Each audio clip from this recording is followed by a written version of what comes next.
Hello, and welcome to the first episode of the Daily Weekly Podcast. My name's Jake. You can find me on Twitter at MiltonMakes. You can find me on Twitter at BradleyJamieS. And yeah, welcome to the podcast. We got a really good one in store for you. And I guess since it's first episode, we should talk about how this all started. A fun story. It's definitely a story. So, why don't you start with this? How did this all begin? Wow, how many years ago was it now? Wow, I think it was year 8 in school when we first thought of the name So how old were we? for a newspaper. We would have been 12 or 13. Yeah, about that. So about 6 or 7 years ago now. That's a long time. It really is. But here it is, it's become something else. Yeah, it has. And in the edit, I'll put a picture up on screen of the newspaper so you can see what it looks like. It's very school English class. So, be kind. Be kind. If anyone knows me, then they could tell that I wrote that. Yeah, exactly. As I was saying to you yesterday, it's a very you newspaper. And I'm not sure if I should be offended or... No, not at all. No. Don't mean it in a bad way at all. So that's where the name The Daily Weekly came from, because we were just sarcastic little kids who thought, oh, that's hilarious. And yeah, there was 4 of us in our group at school. You did The Daily Weekly. I think someone else did the weekly monthly. Yeah. And then I'm pretty sure I did the monthly yearly.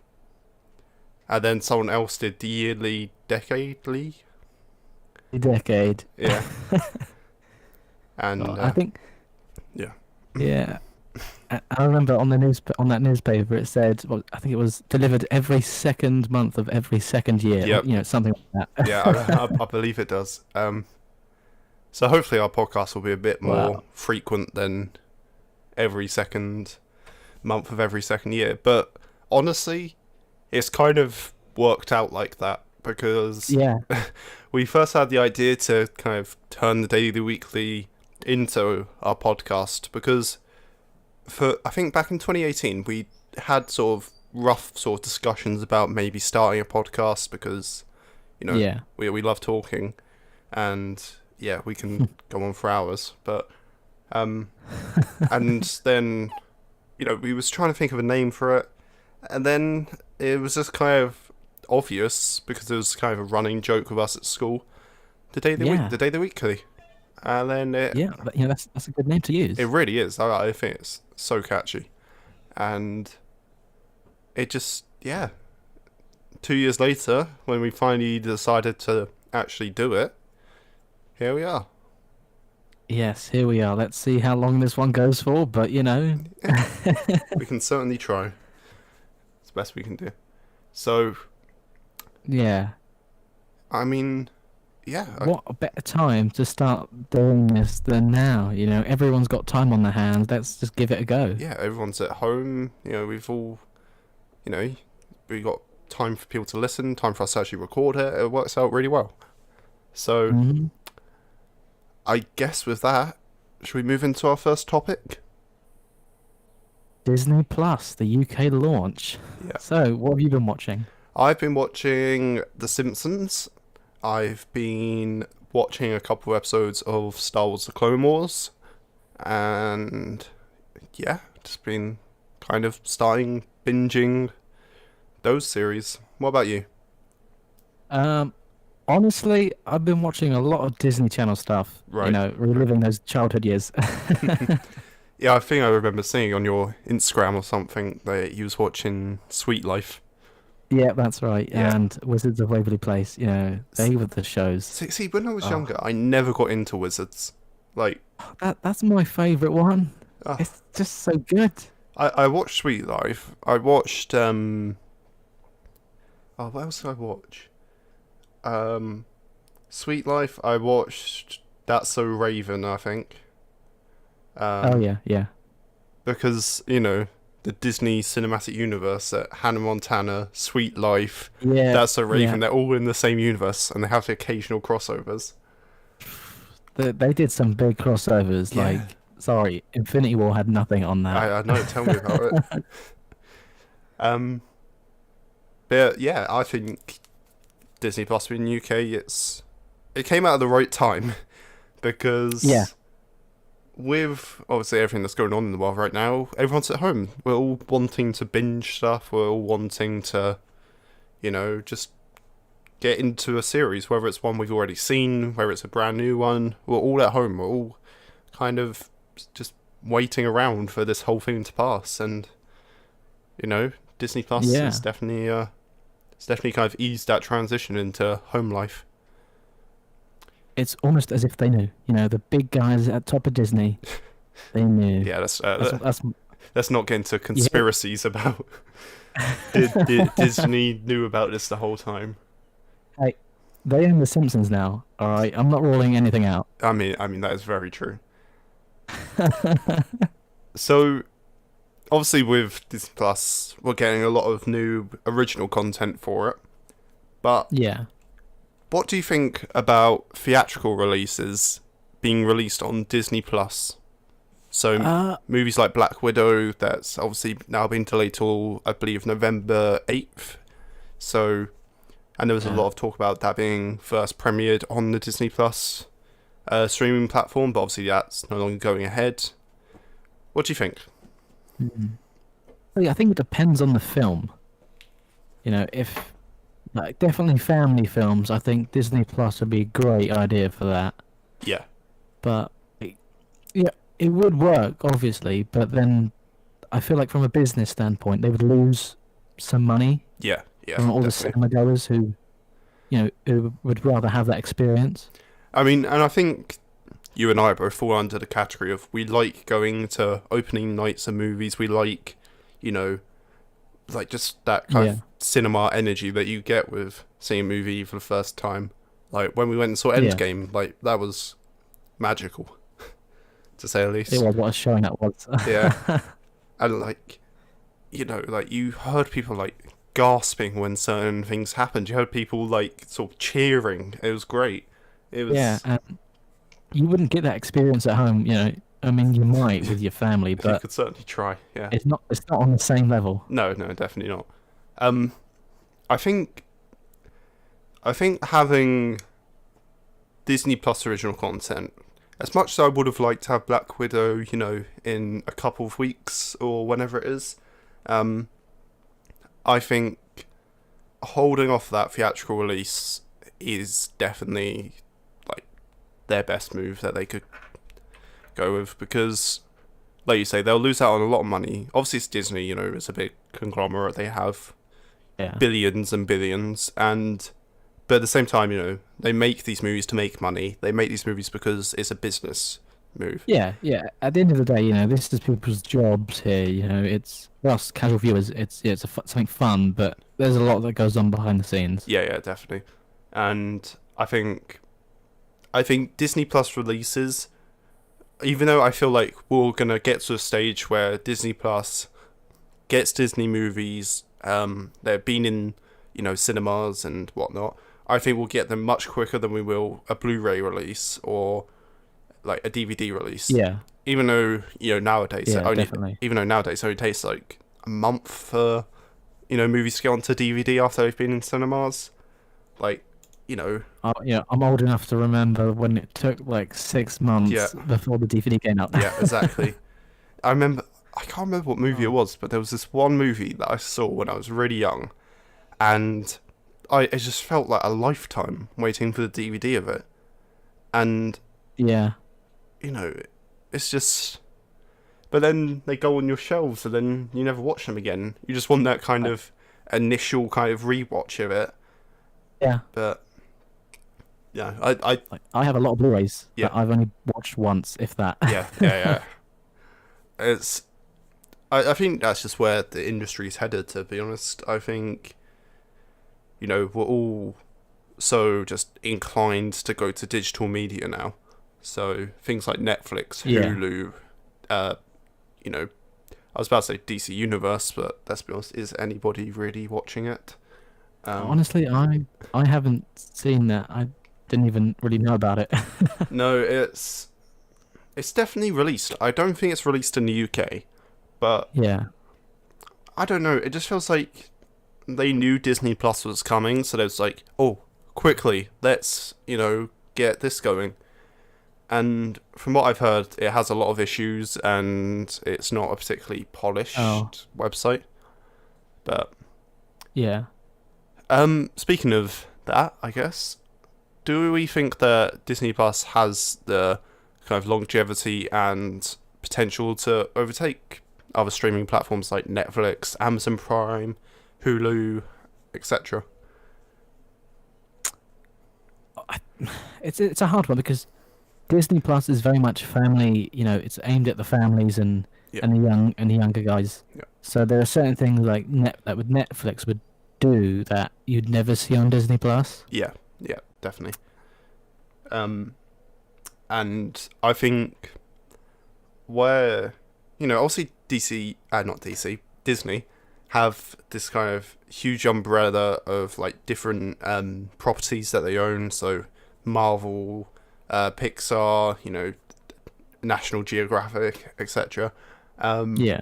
I think in a way it'll limit the content because obviously they are restricted to those licenses, whereas obviously subscription services like Prime and Netflix, they do have limitations, and there's certain things that region locks and that they can't put in certain countries, but I feel like they have much more of a free reign to kind of do what they want to do, whereas Disney, where it is just Disney, they're kind of like, well, yeah, they can have all the Marvel stuff, but Netflix can have, like 5 different series that, are fantastic, but Yeah.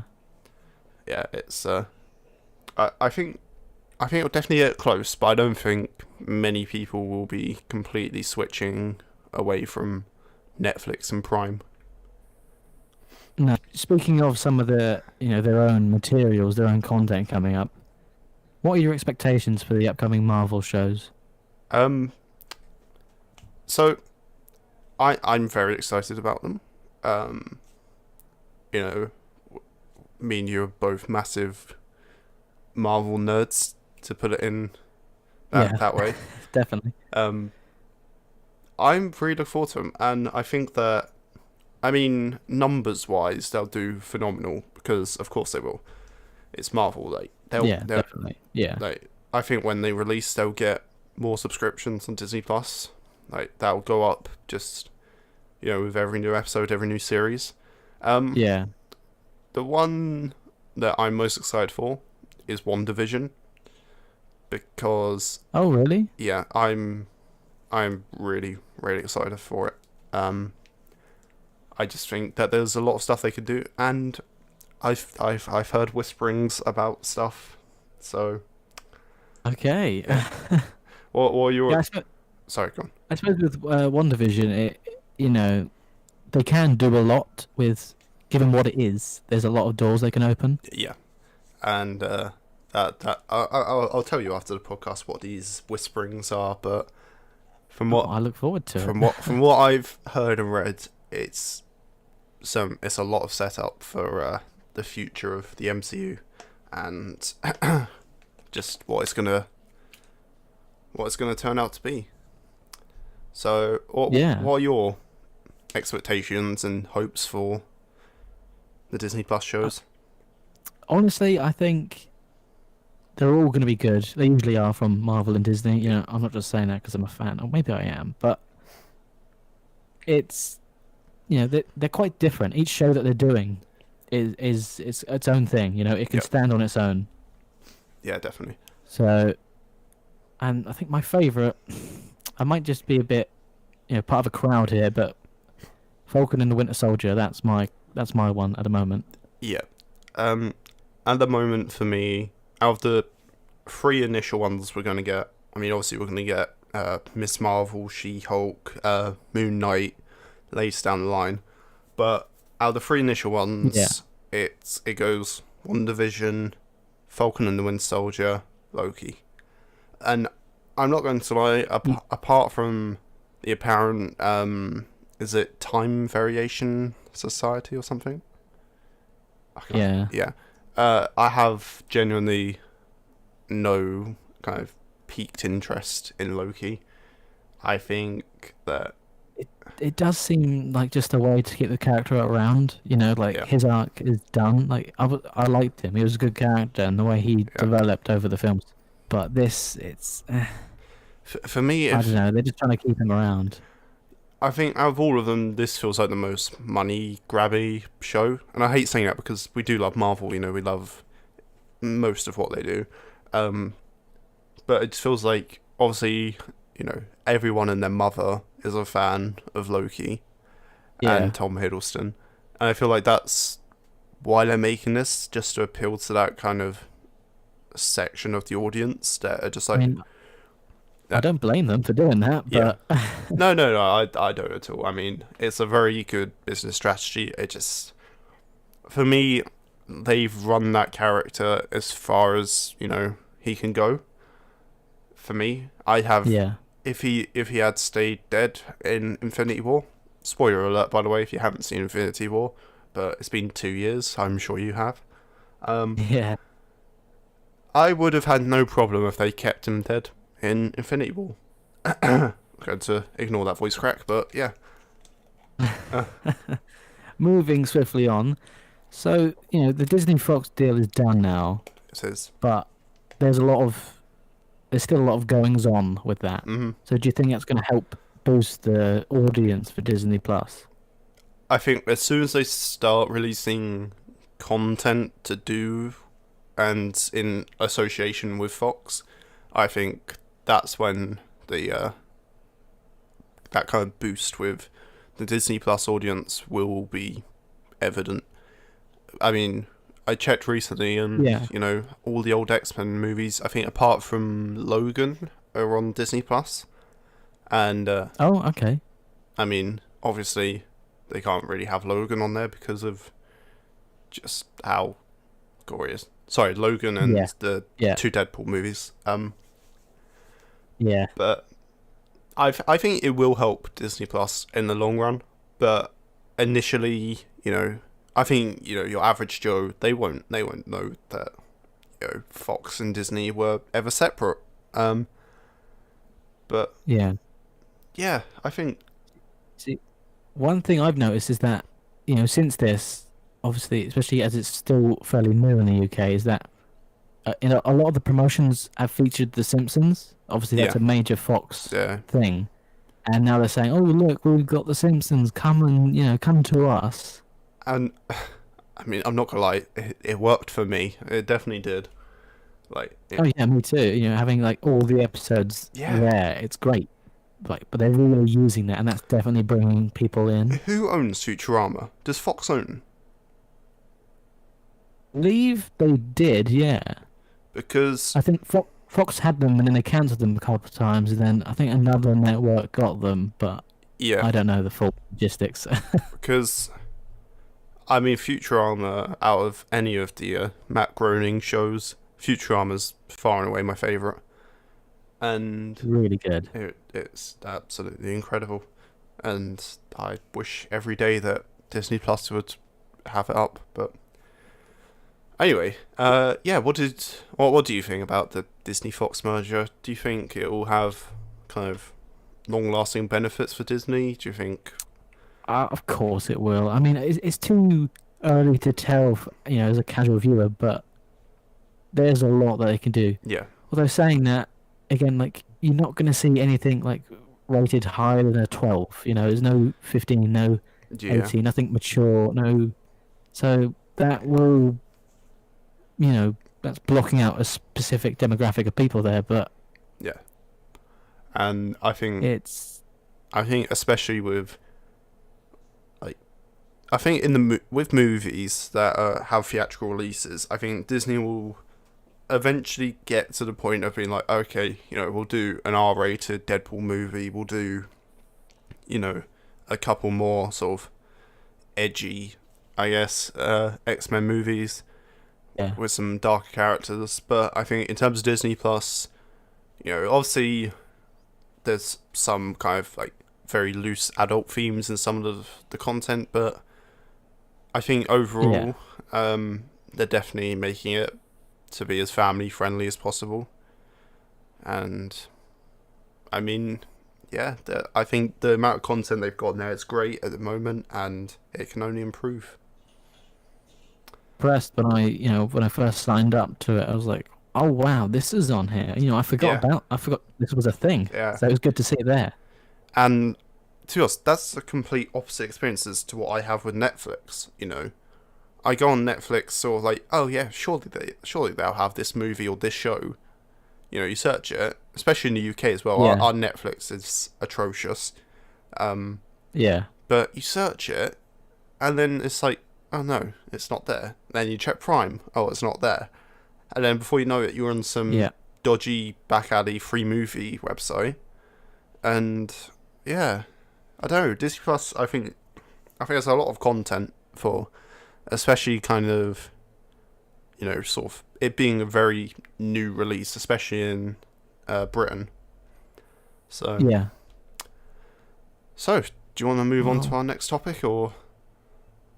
I'm fine with that. Yep. Okay, so you and I are both enormous fans of The Walking Dead. We, pretty much always have been, and Yeah. we'll love the show until the day it's cancelled, which I'm sure many people out there wish would be soon. But we hope it goes See, on for many years. it will be soon, if I'm honest. Yeah. I think season 12, that'll be the last one. Ah, That's what I think. I hope not. But But yeah, that's because a lot of big American shows they seem to reach 12 seasons and that's it. yeah, I mean, honestly, 10 seasons is a great accomplishment. But this is a good segue. For 9 of those seasons, we followed Rick Grimes' journey. At first it was him leaving the hospital, finding his family, then to the farm, then to the prison eventually, then to Yeah. Alexandria. Yeah. And, this has been our first full season without Rick Grimes.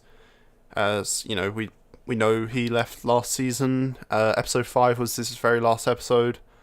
Carried away on a helicopter, But did you find yourself missing him at all this season? I didn't miss him. And I'm surprised I'm saying that because, he was the main character. Yeah. And it's like, oh, it's going to be nothing without Rick. But I'm enjoying it more than I have in a long time. I think they picked the right time to have him leave because the story can carry itself without needing a main character now. Yeah. And, again, into the Whisperer arc. And it's weird because I can't imagine the Whisperer arc on TV with Rick Grimes anymore. Yeah, it would. Yeah, I just don't know where he'd fit in with that. No, and I think unless they changed his character just significantly and, they made just his personality completely different, I couldn't see him, fitting in with this. I mean, Yeah. obviously in the source material he is still there, but, he's a very kind of battle-worn Rick, he's got a snapped leg, he's missing an arm, he's very, beaten down by this world. But, yeah, I don't know, I personally not missed him. I mean, obviously, I love Andy Lincoln, I love his work, I think Oh, of course. Yeah. he's done a phenomenal job over the past 9 years. But I don't think the show's suffering without him at all. I think they're, No. as we were saying yesterday, they've moved into more of an ensemble cast now. You've got characters that were on, the back lines. They've been pushed forward. They're getting more screen time. They're getting more development. Characters like Gabriel are now, some of the main cast, and Aaron as well. It's really, Yeah. really nice to see. They really have developed. Yeah. And, they, especially Gabriel, I mentioned to you the other day that I haven't got good feelings about him No. anymore. With his pending demise, perhaps who knows? But he's really changed in season 5. From Yeah. that coward to then eventually a reluctant fighter to now basically the leader. Yeah, and I think he's definitely developed, and I think he's been great. I think other characters have been great. I can't remember her full name. I think it's Cassie or Casey, someone who plays Judith, or Kaylee. I can't remember now. Yeah. The actress who plays Judith. I think for her age as well, she's doing such a great job at. Oh yeah, she's so good. Yeah, and I'm really hoping that if the show does go on for another, let's say 5 years, I really hope she sticks around so we can see that character grow and live in the legacy of Carl and Rick. Yeah, she definitely. Yeah, she's capable of doing that. So I hope that happens. So, from cast members to the overall season, what did you think of this season? Did you enjoy it? Were there any standout episodes, standout moments? I think as a whole, I've really enjoyed the season. Yeah. It's definitely. I wouldn't. I say this after every season. Oh, that was my favorite, but this is definitely up there. I agree. Kang has taken over. I've liked it more. It's definitely different. It's more of that ensemble group thing. Yeah. But I think that's just what it needed. I think they've definitely. Yeah, I think this season they've definitely upped their game. I mean, as much as I love this season, though, I personally think season 9, like episode 6 onwards, for me, I just enjoyed that kind of sort of that slow, eerie build up of the Whisperers.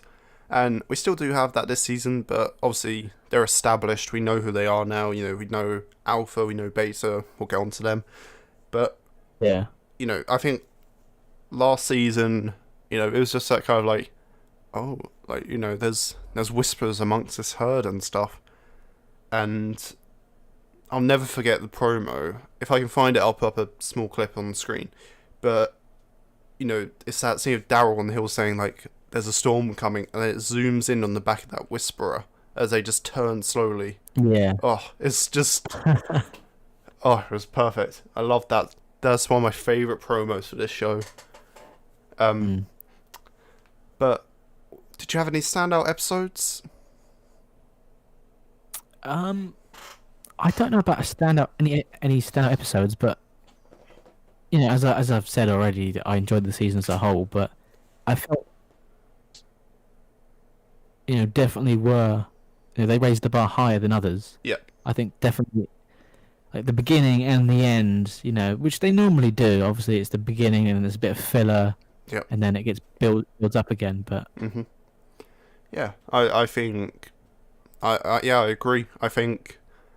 I mean, I even said to you, like, I think it was between sort of episode 9 and episode 13 that I didn't really enjoy it at that time. I think that was a very kind of sort of slow period of the season. But, yeah, as soon as we got to sort of episode 14 and, was episode 13 that Alpha died, or was it... was that episode 14? I think it was 13. I think it was the end of 13. Yeah. Yeah. So, obviously that was a monumental episode, having Jeffrey Dean Morgan as Negan just kill Samantha Morton as Alpha. And God.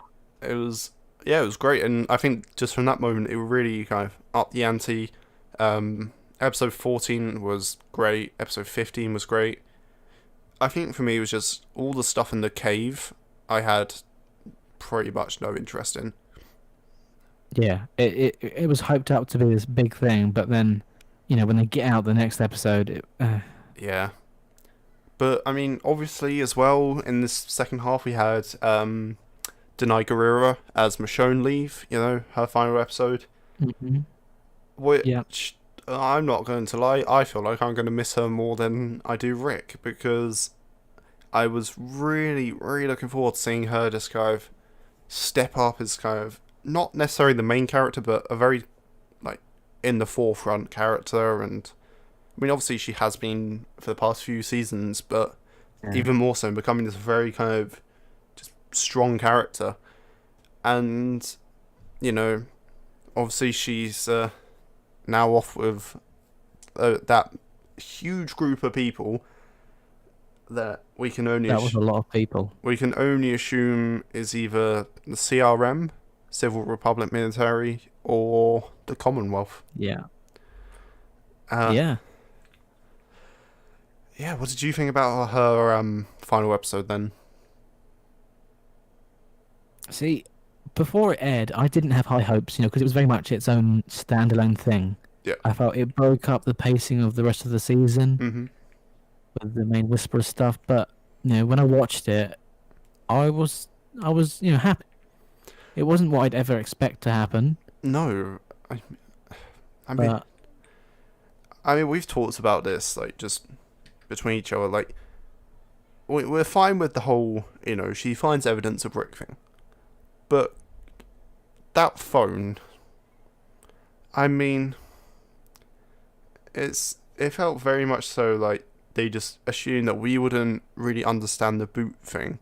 So yeah, we have to find a phone with a drawing of, for some reason, Judith as she is now, which the last time that he saw Judith, she looks nothing she like. was still it's just so, she was so much younger. Yeah. It was like 7 years. So Yeah, it's like, I mean, unless they explain it in the Rick movies how, maybe he was, watching Alexandra, but the people he's with, he was never allowed to go back to his family, and that's why he never returned.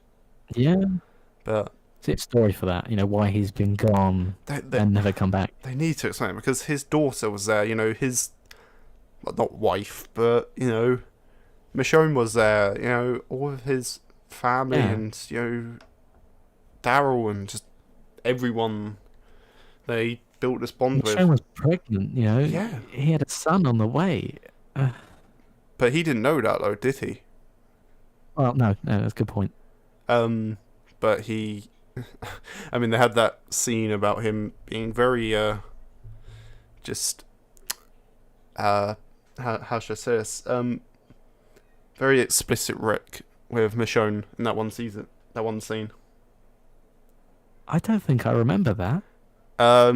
Basically, from what I remember, they were at the hilltop. They were, talking about how Michonne needs to go to some meeting, and then Rick very subtly sits down next to her and says, "I can think of another way we can build for the future." Oh, Yeah. okay. Yeah. Oh, all right. So yeah, season 10. It's good. I enjoyed it. Yeah, as with every season, we're introduced to a bunch of new characters and cars joining. So, what do you think of Samantha Morton as Alpha? Now, we've spoken about this, and my opinion remains the same. I think she's wonderful. I mean, I've never seen her in anything before this, but Me neither. I think... Sorry, that sounded really weird on Discord. Yeah, so I think she's great. I think she does a really good job. She's definitely she has a very threatening presence when she's in that character. Definitely. But she knows how to play it. But that accent, that damn accent, it's very, as I said to you, it's very British person trying to imitate a US accent. Yeah, it was so just southern, and it was. I found it. It was not a fan. I mean, obviously we've had characters like Lenny James and Andy Lincoln, who are both British actors. And Yeah. David Morrissey, who played the governor, yeah, obviously British. yeah, I'm pretty sure Lauren Cohan was lived in England when she was younger. She's got a slight British yeah, she accent. does.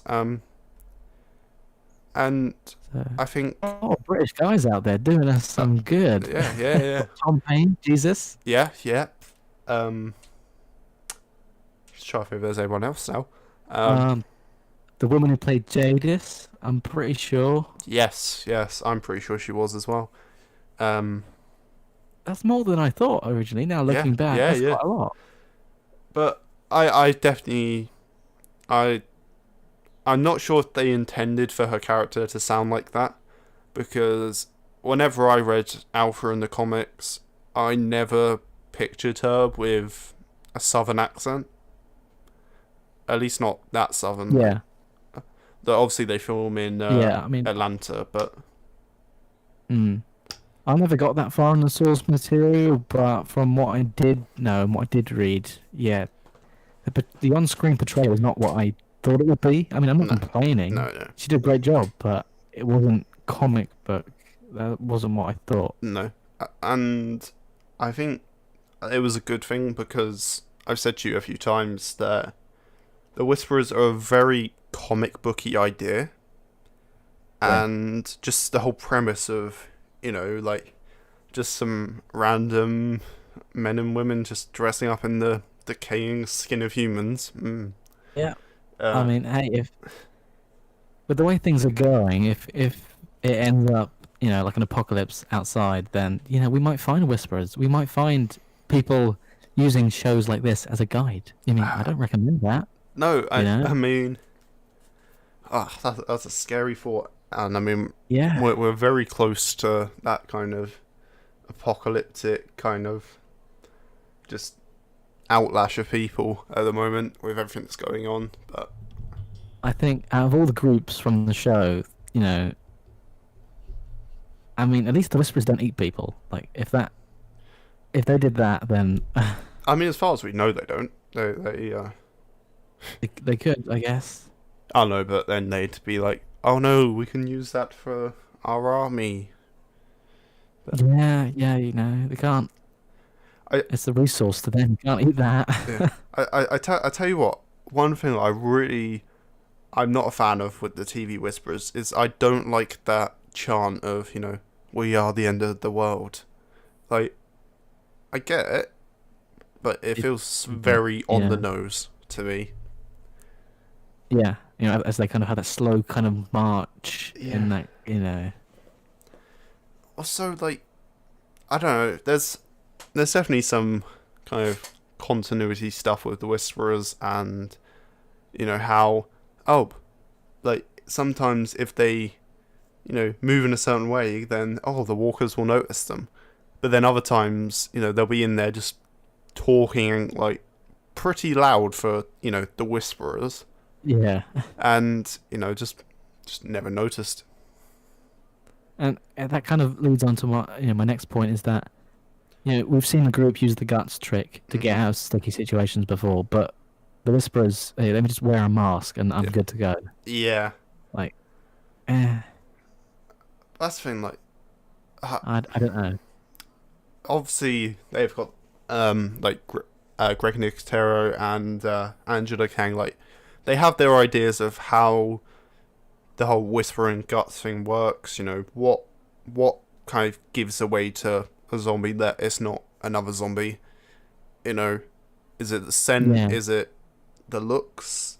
But the way I look at it is it's the scent, but if attention is drawn to them, then the zombies kind of work out that, oh, that's not another zombie, that's food. Yeah. But so obviously amongst the Whisperers, we have, joining Alpha, we have Ryan Hurst as Beta. Now, what do you think of, as you put it yesterday, the big scary man? See, I was hoping I would get to use those words, but yeah, he is a big, I can't remember exactly what I said, but Oh, he, God. he's this big scary guy. He He's is. quite tall and he has this kind of like this thud. When he's walking, he's Mm, kind of that hunched slightly. The shoulder and yeah. He, he, like yeah, he looks like he's struggling to but carry his own weight with all that. It's yeah. But I mean, at this point, when you're wearing your friends' faces, yeah, at two of them. least you take care of you, I guess. Now, yeah. So I think Ryan Hurst has done a great job. I think he's a brilliant actor. I think Definitely. he's definitely portrayed the character well. Um, I'd argue that he's definitely. I think TV beta has been done a lot better than comic beta. Oh, for sure. Yeah. I mean, obviously, in Like the, I couldn't picture, based on the source material of him being, this famous basketball player. yeah, I couldn't see our beta being that. but at the same time, I feel like in the book that was just an explanation for his kind of like big size and demeanor. That Yeah. he is this big guy and he's got you know a lot of strength behind him, but obviously in the TV show he's a country singer called Half Moon, which Mm.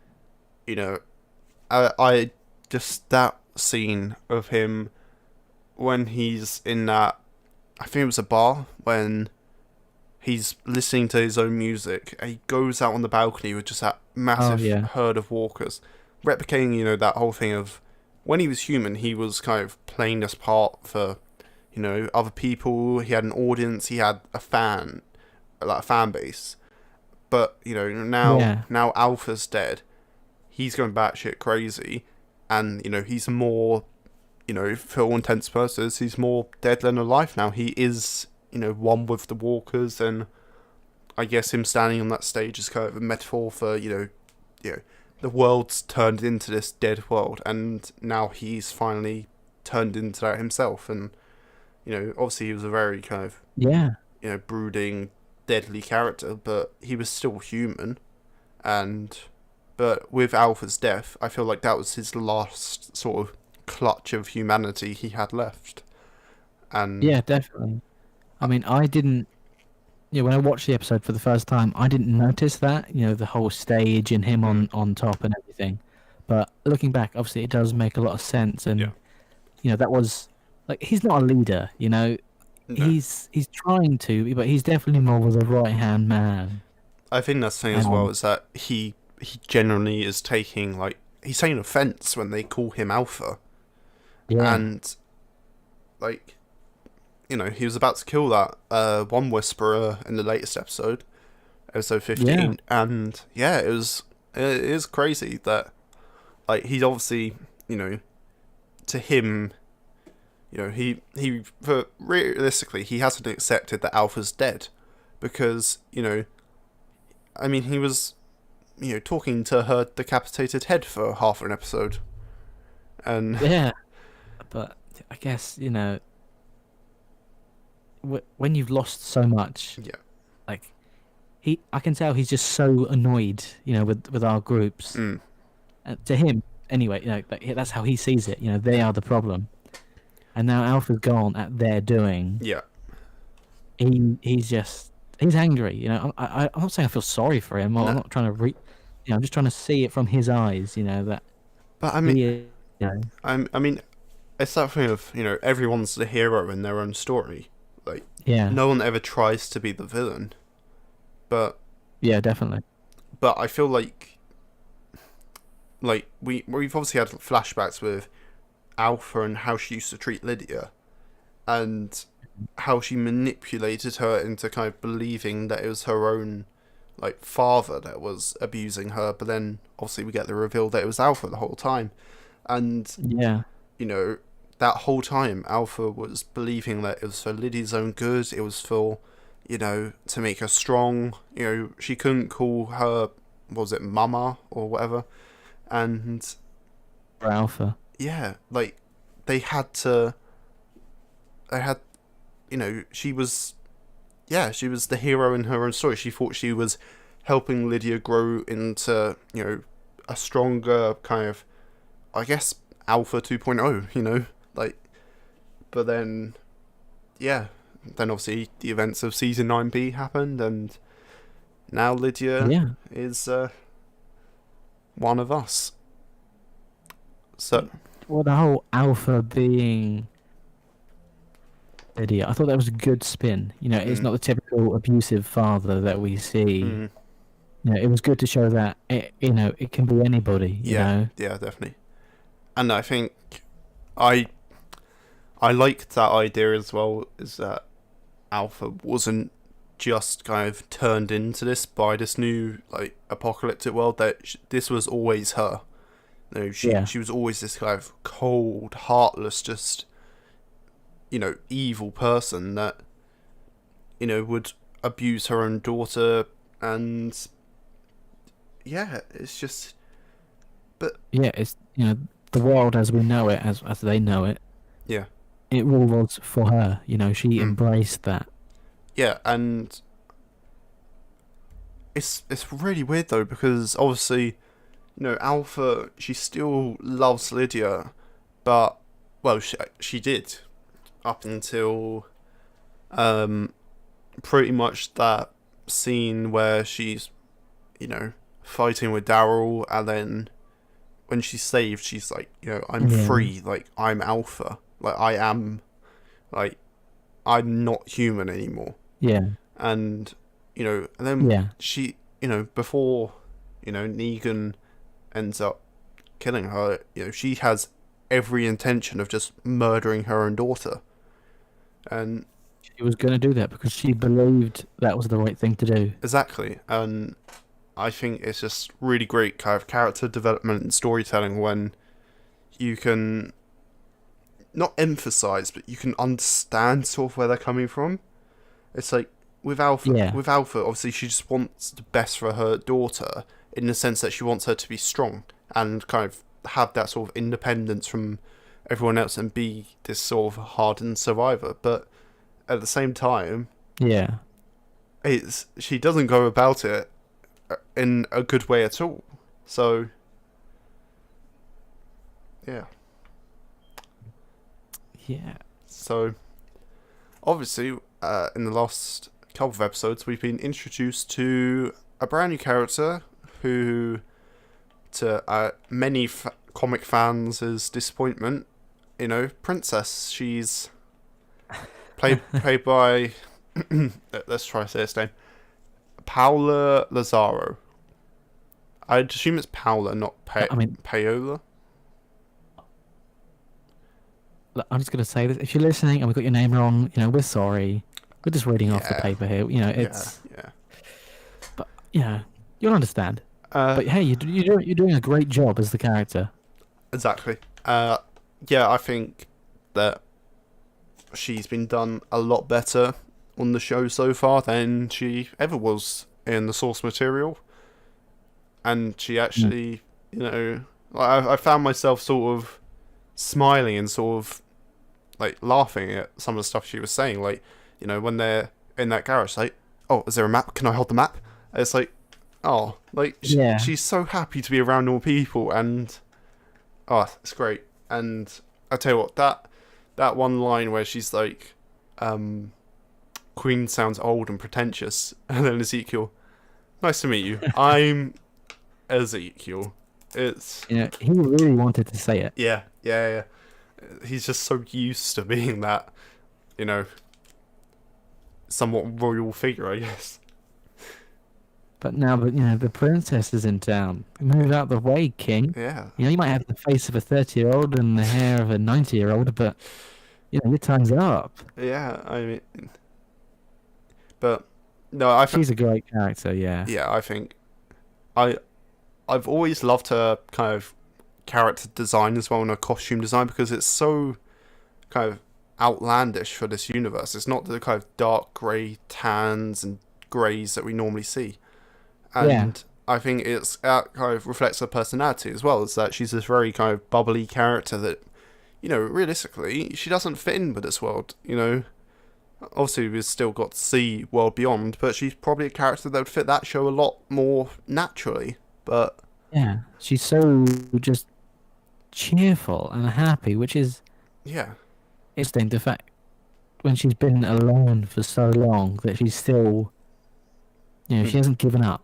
Yeah, yeah, definitely. And and you can see her excitement when they meet. Like she just screams, "Oh my god, hi!"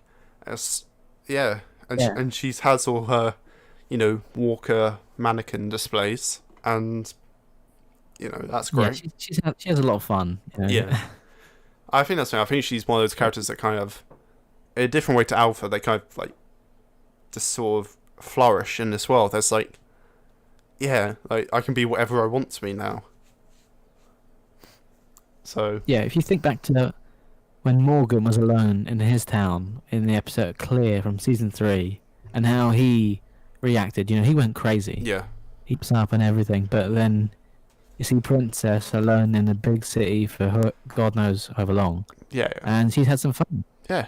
She definitely like she handles it not necessarily better, but it just she has a different method of coping, and she leads our characters through a minefield just because it's fun, and Yeah, she didn't want to be left alone again, but she's the ray of sunshine in that dark world. yeah, exactly. And I think again, sorry if we say your name wrong, Paula Lazaro. I think she does just a brilliant job. She just brings that bubbly kind of fun energy that you need with a character like this. Yeah, and I'm interested to see what they do with her moving forward and see, what role she plays in episode 16. Speaking of that episode, Yeah. it has been delayed, It has. with given everything going on. But what are your thoughts on the delay? I'm not surprised. From what I've heard, they're very, very close to finishing it, and Yeah, I believe like the producers, Angela Kang and such, they've seen the episode where it's at, and they're saying it's very close, and from what I'm hearing, not everyone's gonna make it out alive of this episode. And no, and that's a sad thing, but it is what it is. Obviously they're in such a tight situation. yeah, There's no way they're going to get out of that. yeah, and I mean, obviously from the promos, Lauren Cohan as Maggie is returning. Yeah, So, she's back. so See, yeah, when they announced her return, I hoped she would be in the last episode, and I thought she Mhm. would. see, I feel like I missed the announcement because I can't remember ever seeing anything that said she was coming back this season. Like, I mean, they must. I mean, I'm sure they did, but I cannot remember for the life of me anything that said that she was returning. It's when they made the deal. I think they did. It was only a small thing, because they didn't want to. They didn't want to make that the focus of the rest of the season. Yeah. But oh yeah, she's coming back, and they didn't say how she would be coming back soon, but they said it would be sooner rather than later. So I assumed it would be the last episode. I mean, yeah, but yeah, she's back, and obviously she's been, off with Georgie. Is that her name? And Twins. yeah, and they've been out there, presumably building the Commonwealth. That's what we think. I mean, I guess we'll find out, but I can't think of anything else. I mean, Georgie looks very much like Pamela from the comics, who, was the, I believe they told us president of the Commonwealth, and Yeah. So she's finally returning, and presumably she's brought a friend in the form of a ninja with a weird mask and 2 scythes. So Yeah. See, I've heard a lot of talk about this new character. Yeah.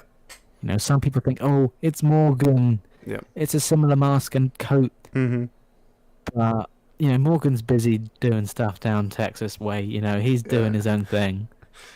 Yeah. I'm not getting into, Someday, I'm not getting into my fear rant. But well, I think no, I think we should touch upon that. You uh, know, yeah. you and Fear. That's an interesting dynamic. So essentially, I don't like fear. Um, I did like it. I thought season 1 was actually really good. I liked the pre-Walking Dead kind of format. I liked the slow sort of build-up of this world. And then suddenly, we spend pretty much a whole season on a boat. Yeah. Then we're at the ranch. Then lightning saves Daniel's life. Ah, Daniel, he's a man of many talents. He will never die. He I never, get that. no, he won't. That character will be there until the bittersweet end. Hope so. He's just so good. I admit that Fear does have its moments. It's definitely got its fan base. I need to give it another chance, honestly, but it just lost all interest for me. I would rather just stick to the main show. I'd rather kind of focus on that, keep my attention on that.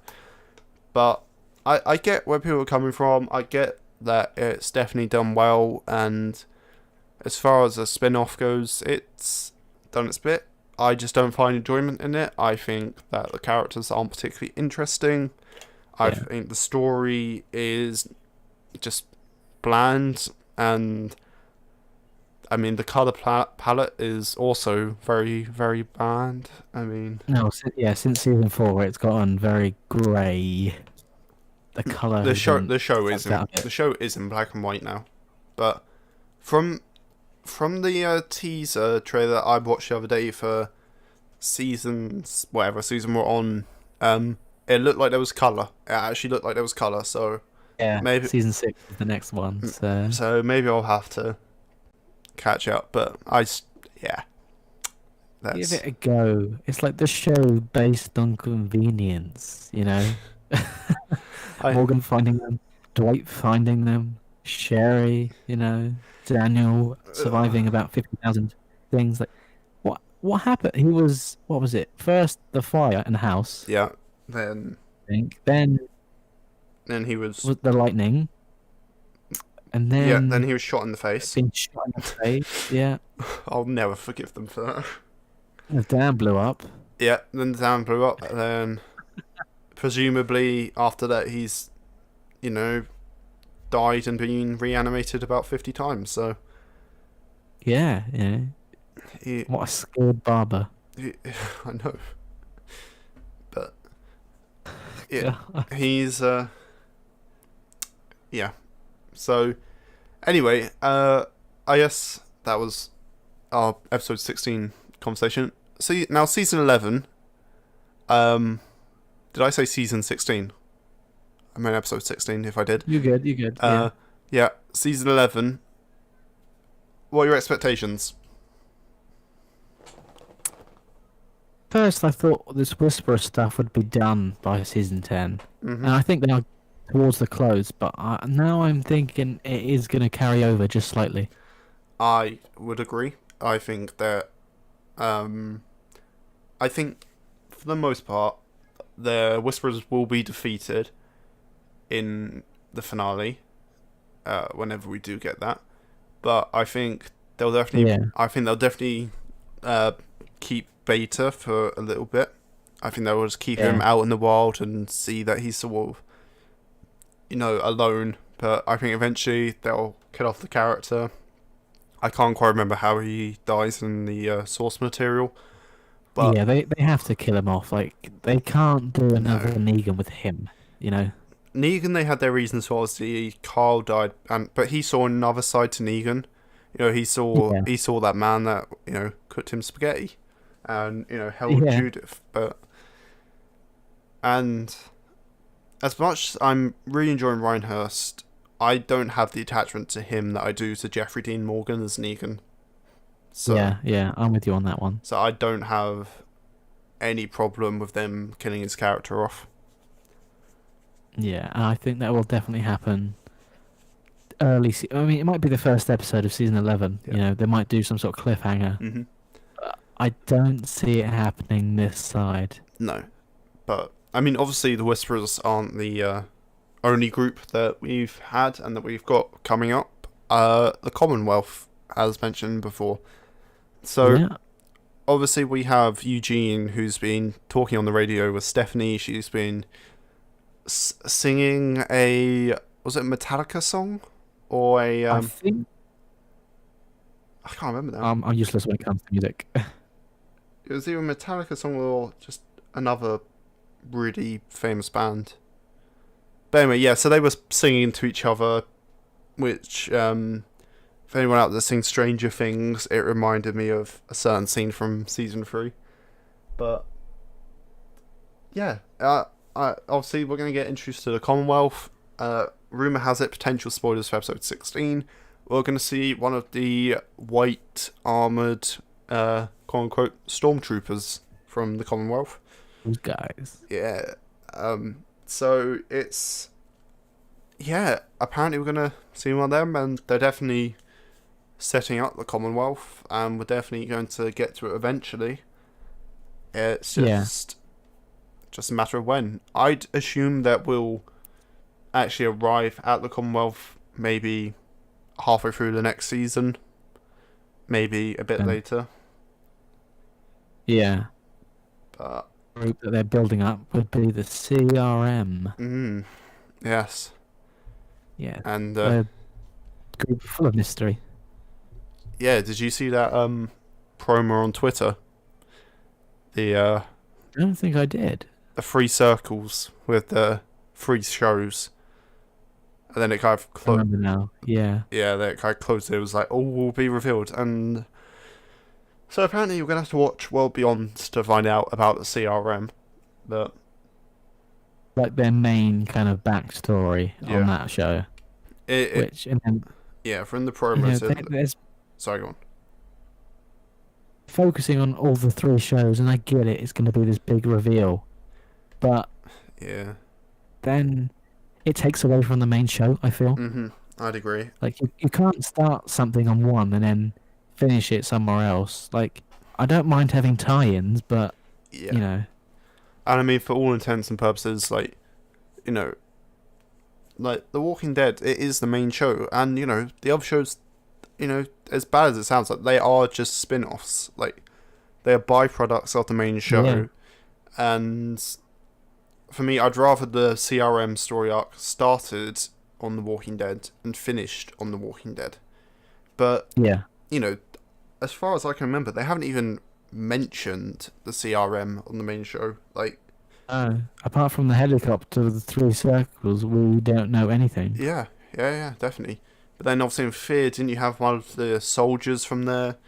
You know, you've had helicopters, and There was, I think it was just the one episode, but it was, a soldier from the CRM in their kind of weird, like, outfit, his black outfit, and yeah, it was one of their guys, and so it shows that, you know, they exist all over at least all over America, maybe all over the world, but and they're this weird group, Yeah. and I wouldn't be surprised if it ends up with, you know, the CRM versus the Commonwealth, if they do end up being separate things. I'd quite, yeah, I could see that. I definitely could, and yeah, I feel like, you know, from the promos we've had for World Beyond, sorry, we've had, there's been a lot of CRM stuff, like, you know, it's like they're talking about how these are bad people, but then, like, you know, then you get a voiceover of another woman saying that they're basically there to save the world or whatever,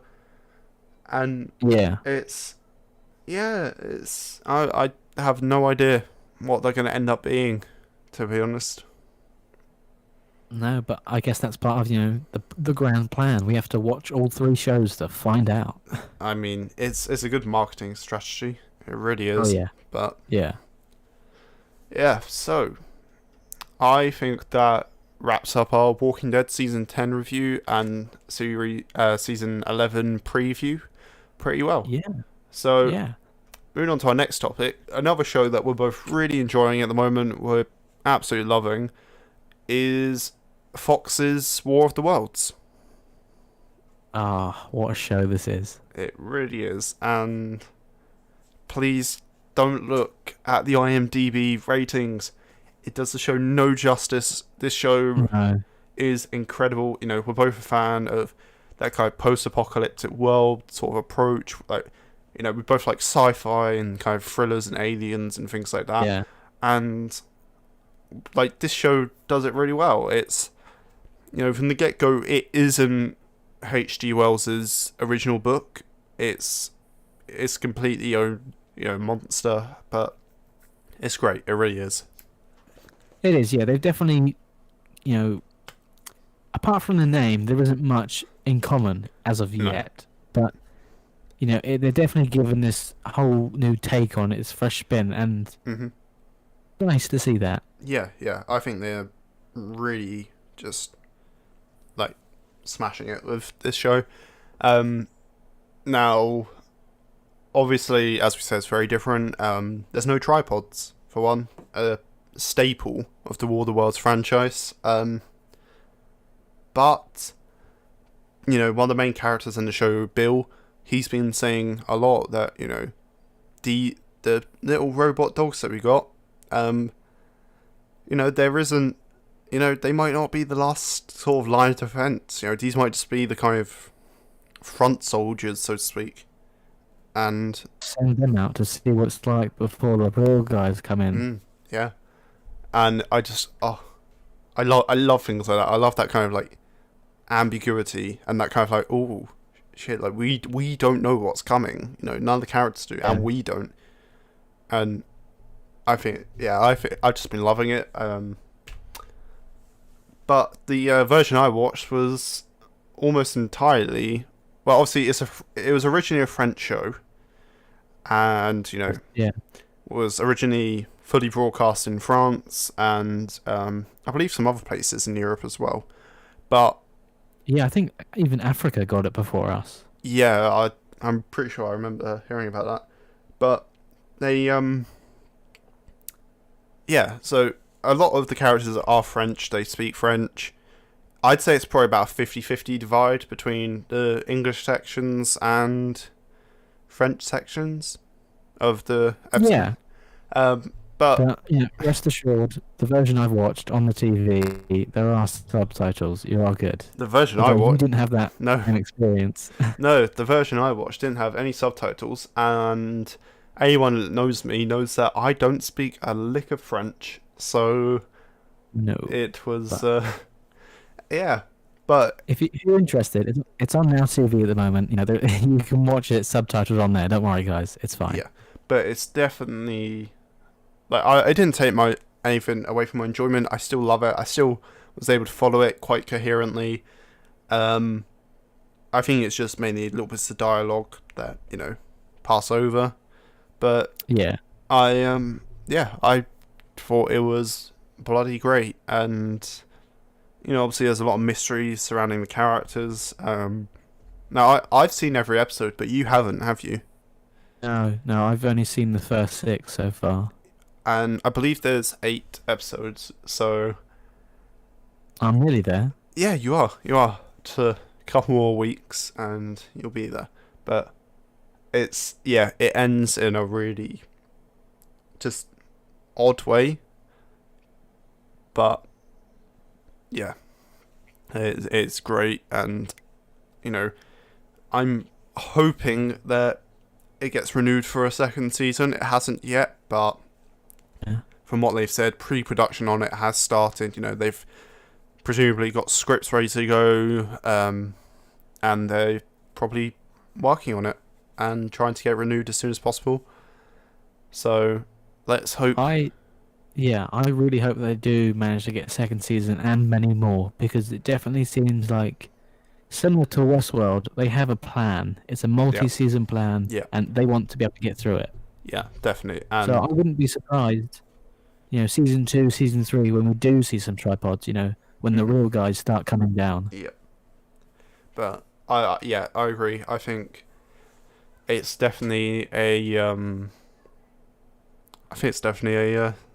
just a step up from the BBC version. that's for sure.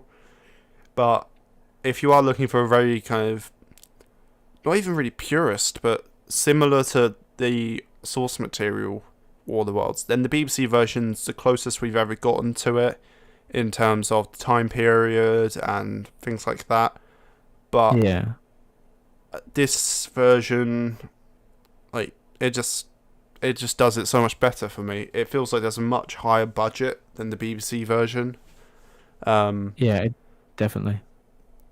I mean, obviously the BBC are limited in their budget. You know, we've seen that with many shows, but I think for a Fox show, it's phenomenal. I think they've done a really great job, and if anyone's interested in a kind of post-apocalyptic, alien invasion story that's kind of a slow burn, but in a really kind of keeps you on the edge of the seat kind of way, then 100%, Definitely, 100% recommend it. Yeah, the episode ends. There is that element of a cliffhanger. Yeah. It's only a week away, but you just see these things and the way they're doing it. Mm.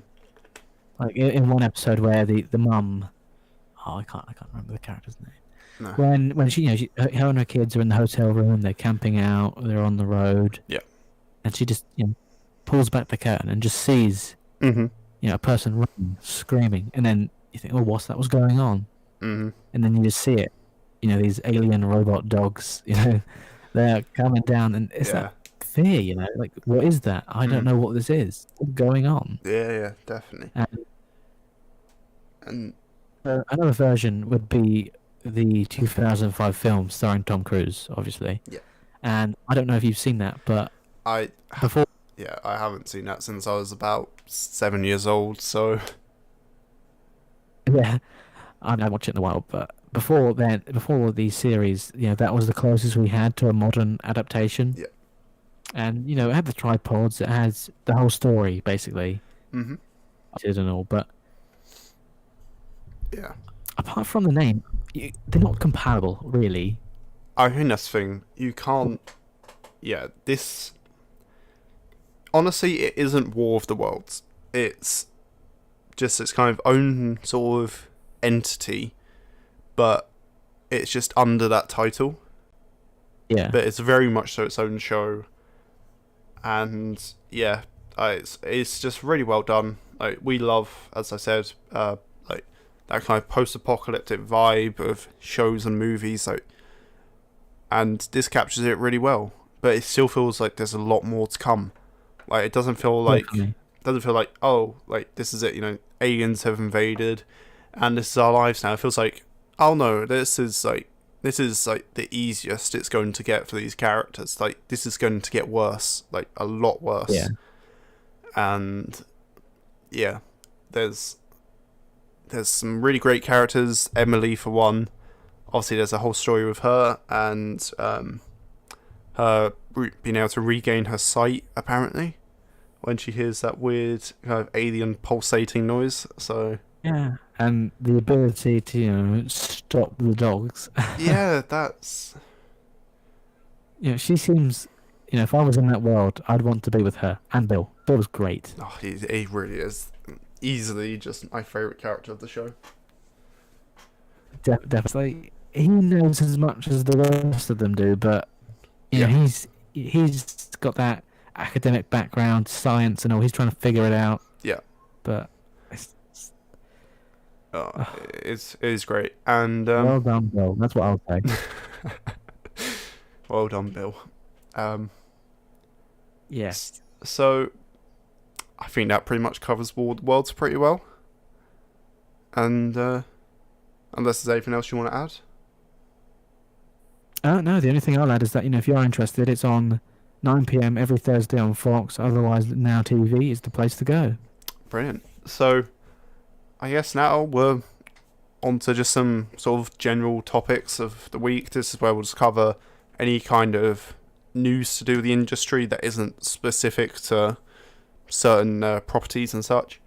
But obviously, with this whole corona virus that's going around right now.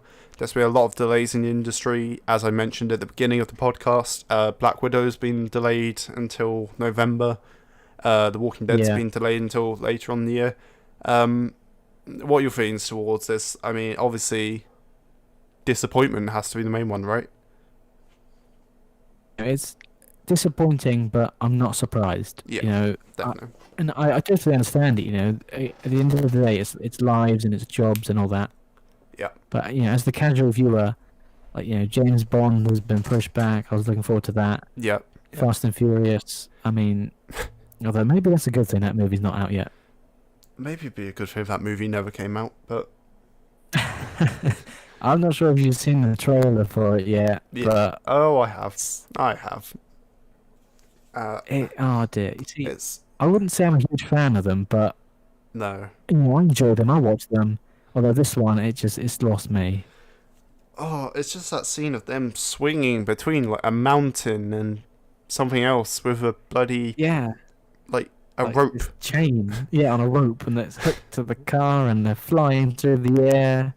I just yeah.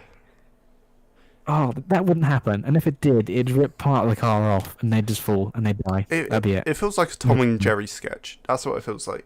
It's just it's just another thing. The long lost brother who's never been mentioned turns up. Yeah, but it's John Cena, so he's always been there. You've just never been able to see him. That's it. He's always been around, folks. You just haven't seen him. Yeah. But I said that.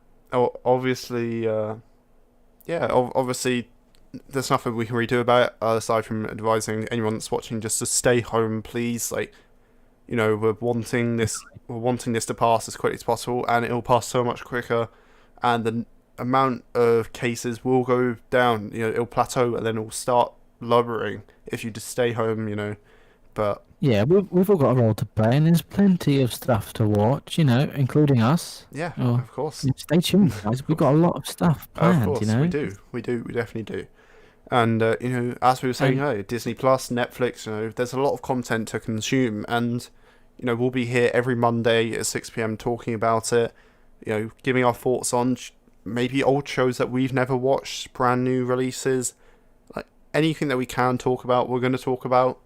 And as long as you're here with us, then it should be fun. So yeah, and that leads me on to my next thing. So, Jake, hello. What is your weekly TV recommendation? Okay, so my weekly TV show recommendation would be, and as predictable as it is at the moment, Tiger King on Netflix. So, I am just a huge fan of documentary series. I find them extremely interesting.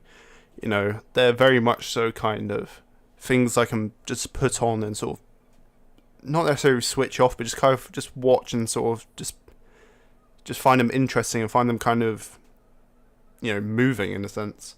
And Tiger King, it's done in such a way that I don't know how they filmed it, because it's as well. I mean, it's not really a spoiler because it's in the subtitle. But there's characters who have gone to prison for attempted murder and things of the sort. But they have interviews with them in their day-to-day lives, like outside of prison.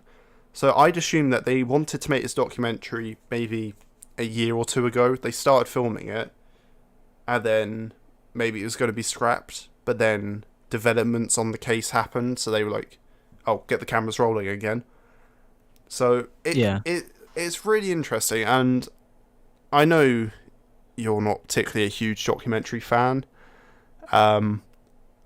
but genuinely this, along with other documentaries like the Ted Bundy tapes, for example, they're really interesting, and they definitely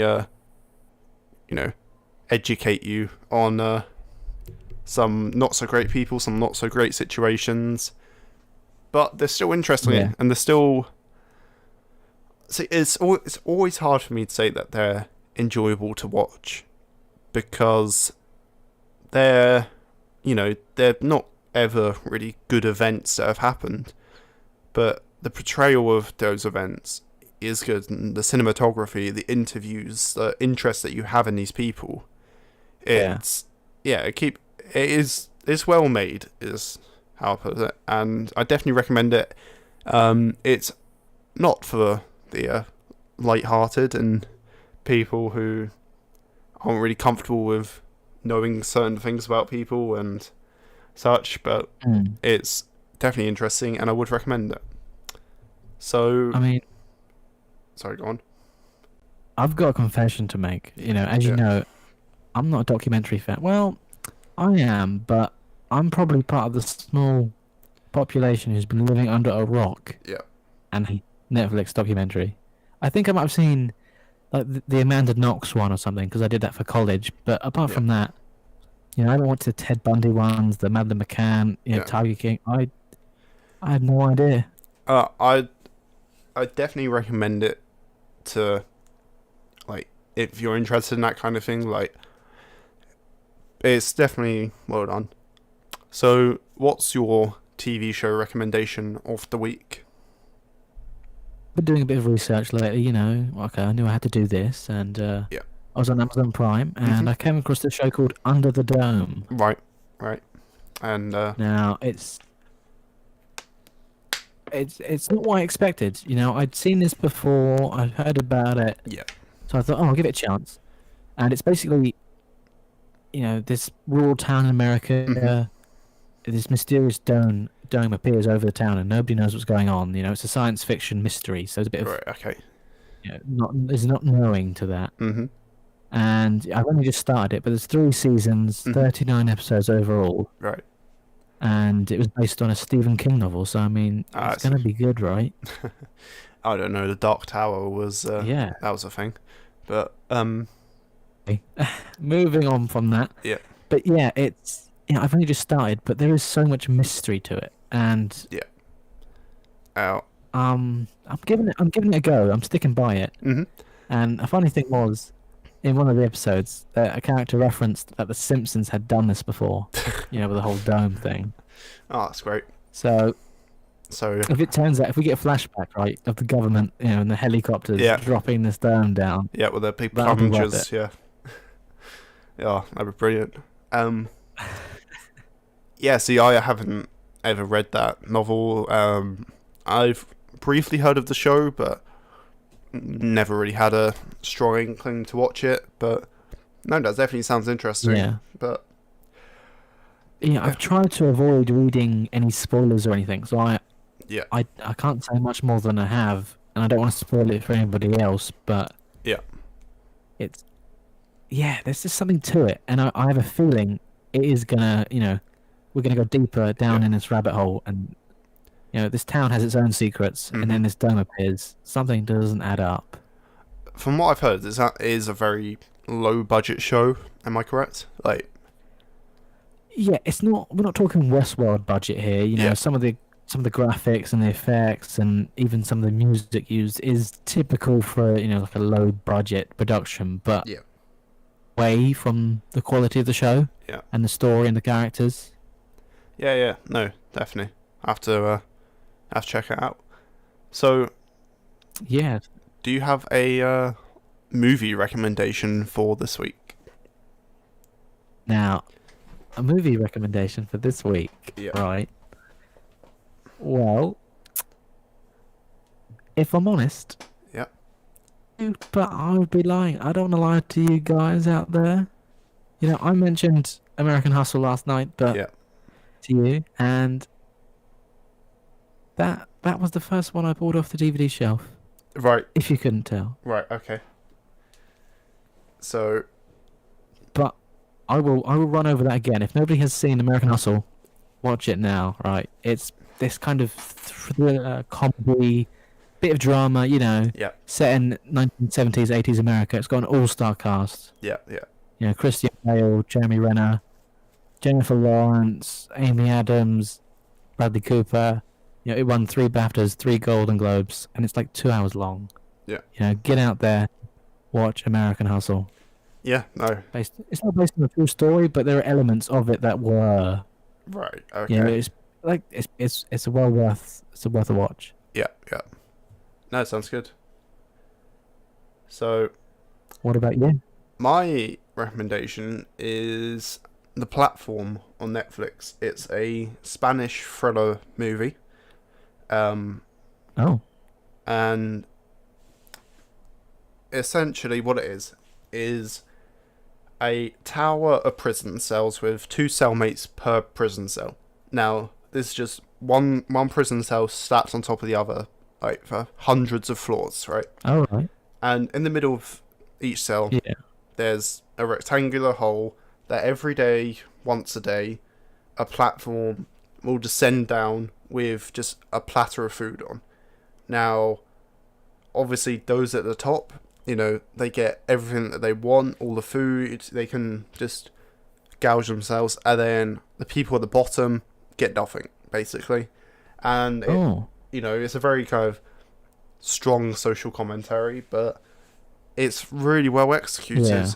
And, yeah, I didn't even realise it was dubbed over in English until like halfway through the movie, where I was like, oh, that's why, like, because I couldn't, makes sense. I couldn't tell that. Like, I thought there's something a little bit off about the way that they were speaking, and like how their mouths didn't quite match the audio. But I just let it pass because it's quite a low budget movie. But Yeah. no, it's really great, and it has a lot of gory elements, but it's definitely a really good watch, and yeah, I'd 100% recommend it. I haven't heard of that, so I will definitely keep that one in mind. Yeah, it's definitely worth a watch. So, now we're moving on to the section I've been most excited about this whole podcast. It's all been leading to this. It really has. So, yeah. So this is, I guess, our, at the moment, unnamed wacky news story of the week. And, You're in that part of the newspaper. You're in the Daily Weekly. You're reading it, and this is front page news. So basically, the way that we're going to be finding out these stories each week is the Mirror newspaper website has a section called Weird News, and this is where I found this story. So, sorry, just check. Are you on the news story or the old one? Yeah, I'm seeing it now. Yeah. And I just want to say, guys, this is the first time that we've read this, so It is, yeah. I had a very quick scan just to make sure it seemed alright, and it does seem like a great story. So I'll have it on screen in a minute for you guys just so you can read the title along with us. So this was, I mean, according to the Mirror website, this was in the US, and yeah. Do you want to read the headline, or do you want me to? I'll give it a go. Why not? Yeah, go on then. Woman admits she had sex with a dolphin as part of a NASA-funded scientific study. That's right, a woman admitted she had sex with a dolphin because NASA said so. Let's just let that sink in. Yeah. So, I understand that quite different, but here we go. so this lady, her name's Margaret Howell Lovett. She was just 20 when she started working in a lab with the aim of understanding dolphins and teaching them to speak English. Now, I'm not going to lie, I don't think she's going about it the right way by sleeping with them. No. So You can't use that to get, to learn a language. yeah. So according to this story, Next line. Margaret had loved animals since she was a little girl. One of her first memories is being given a book about a talking cat by her mother when she was just a child. It sparked a lifelong fascination with animals and how they communicate, and led her to becoming a key part of a NASA-funded experiment in the 1960s. Margaret explained... Do you want to do the voice? Oh well. It was a story about a cat who could talk and understand human, and it just stuck with me that maybe there is a possibility.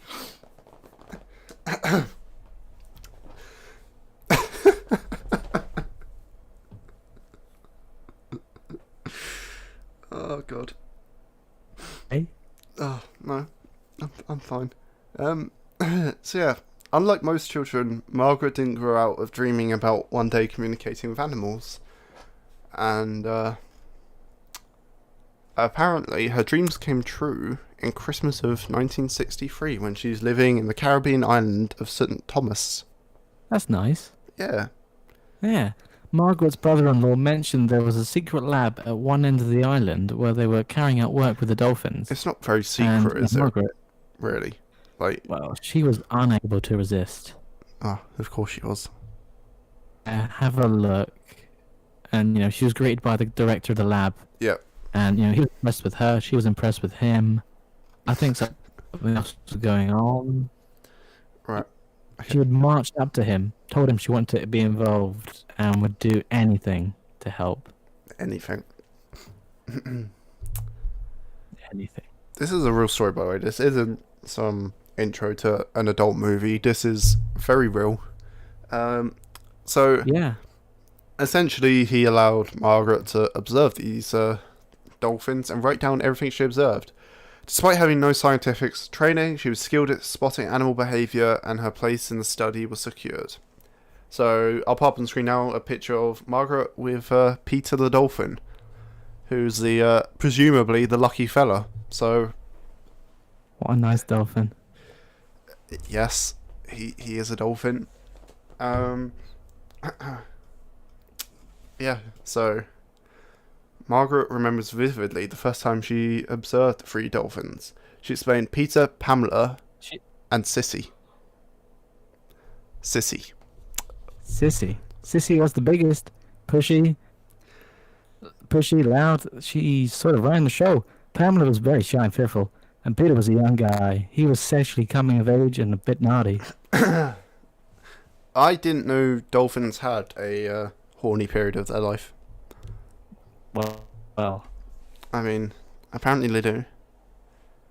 So, when Margaret first met him, the trio of dolphins, they were housed in a sea pool below the lab where they could be observed daily. Funded by NASA, the scheme was to determine whether or not dolphins could be trained to understand and speak English. So, oh god, oh no, no. It's getting good now. Yeah, I'm just gonna skip ahead to this bit here. She explained, Peter liked to be with me. He would rub himself on my knee, my foot, or my hand, and I allowed that. I don't feel comfortable. Oh. Well, as long as it wasn't too rough. In the beginning, I would put him on the elevator and say, you go play with the girls for a day. It was that, and let it happen. It was very precious, very gentle. Peter was right there. He knew that I was right there. Yeah, so Margaret claims that this became a regular part of her studies as she tried to teach Peter to speak English. She added, it was sexual on his part. It was not sexual on mine. Serious, sensuous, perhaps. It would just become part of what was going on, like an itch. Just get rid of that. Just get rid of that little scratch, and we could be done and move on. I was there to get to know Peter. That was part of Peter. The lab had been created by American neuroscientist Dr. John Lilly, who'd been studying large-brained marine mammals for years. He hoped this experiment on the Caribbean island would enable the dolphins to make human-like sounds through their blowhole.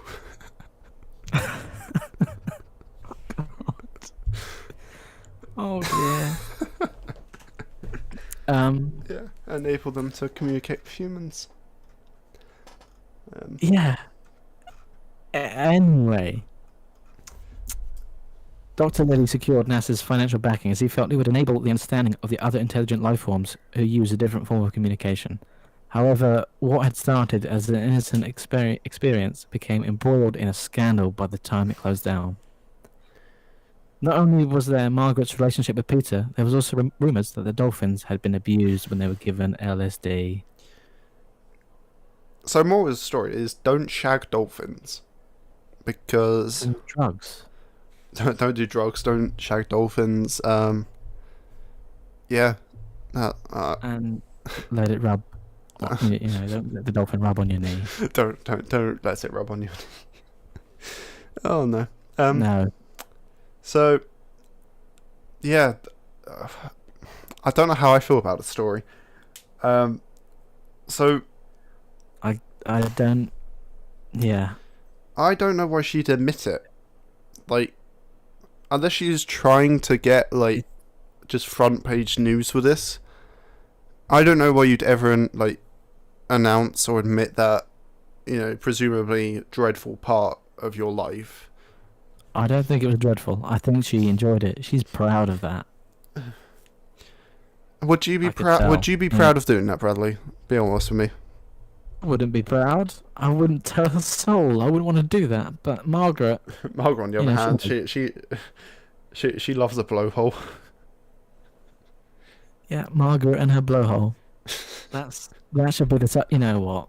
If I was writing this story, I would call it that. Margaret and her blowhole. Margaret and the blowhole. So that's the dolphin. Yeah, yeah. I don't like the way that she's touching his head in this image either. No. No. Thing is, did they? Oh dear. Thing is, like, did she actually have like intercourse with said dolphin? Like, was there? Because it just says rubbing, so.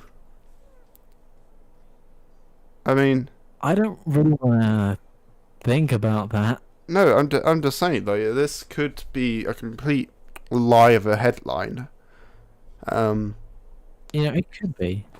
It's almost like I remember reading this other story, involving Indiana Jane and some. No. And the Temple of the Crystal Butt Plug, right? And Jane thought it was a bottle stopper. Mm-hmm. And I'm beginning to spot a trend here. There is a hole. And there is a stopper. So you think that the crystal butt plug goes in the blowhole? In next week's story, to see what happens. In next week's story, dolphin dies because he gets butt plug stuck in a blowhole.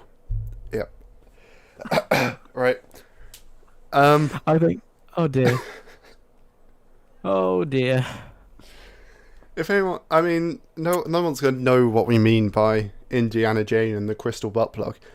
But I'll put a little clip of it at the end. So. Yes, there was in rehearsals that we discussed a number of stories, and Indiana Jane was one of them. Yeah. I'll put the clip at the end of the episode. Speaking of which, I think that was a pretty good podcast. Yeah. There we go. Episode 1 is done. And it can only go up from here. So, hopefully. Yeah, basically, I think that's it. Anything you want to say to wrap this up? You guys for listening, especially our one listener. I know that you spent time of your day listening to us, and I thank you for that. Yes. Yeah.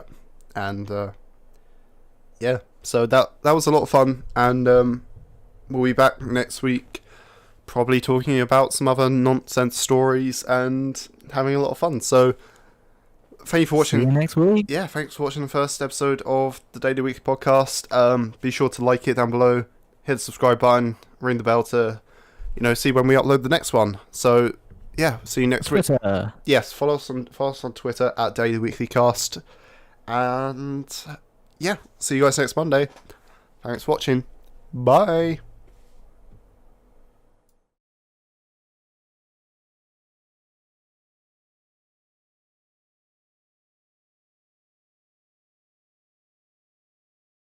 Yeah. Jane is from Indiana, so I'm going to call this Indiana Jane. And... Temple of the Butt Plug. Temple of the Crystal Butt Plug. That's the Crystal Butt